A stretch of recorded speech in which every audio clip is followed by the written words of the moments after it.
Тышкы иштер министри Руслан Казакбаевдин Азербайжанга болгон расмий сапарынын алкагында бул өлкөнүн тышкы иштер министри Джейхун Байрамов менен жолугушту. Анын жүрүшүндө эки тараптуу мамилелерди активдештирип, жаңы деңгээлге көтөрүү зарылдыгын белгиледи. Казакбаевдин айтымында Азербайжандын президенти Ильхам Алиевдин Кыргызстанга мамлекеттик сапарын уюштуруу эки тараптуу мамилелердеги негизги окуя.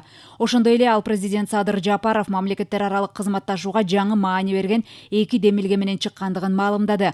Тагыраагы стратегиялык өнөктөштүк мамлекеттерди мамлекет башчыларынын деңгээлинде мамлекеттер аралык кеңешти жана Борбордук Азия, Түштүк Кавказ региондор аралык платформасын түзүү.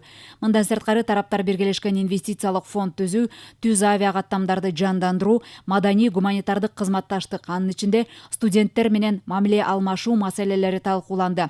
Министрлер COVID-19 пандемиясынан улам болгон чектөөлөргө карабастан ушул жылдын 5 айында өлкө ортосундагы товар жүгүртүүнүн өткөн жылга салыштырмалуу 67% чейин өскөндүгүн белгилеп, мындан арада дипломатиялык, соода экономикалык, социалдык, гуманитардык жана башка чөйрөлөрдө кызматташуу улана тургандыгын айтышты.